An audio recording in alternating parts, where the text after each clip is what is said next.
Hey everyone, welcome back to Financify. In today's video, I'll be showing you how to download and install the Paxful wallet app on your mobile. Let's get started. If you are on an iPhone, open the App Store. If you are on an Android device, open the Google Play Store. In the search bar, type Paxful Wallet and hit search. Once you find the Paxful Wallet app, tap the Install or Get button to begin downloading the app.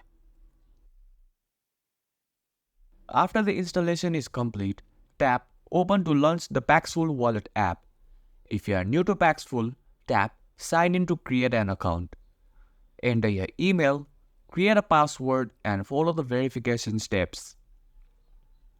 If you already have an account, tap Login, enter your credentials, and you are all set. That's it. You have successfully downloaded and installed the Paxful wallet on your phone. If you found this video helpful, make sure to hit the like button and subscribe for more finance tutorials. Thanks for watching Financify, and I'll see you in the next video.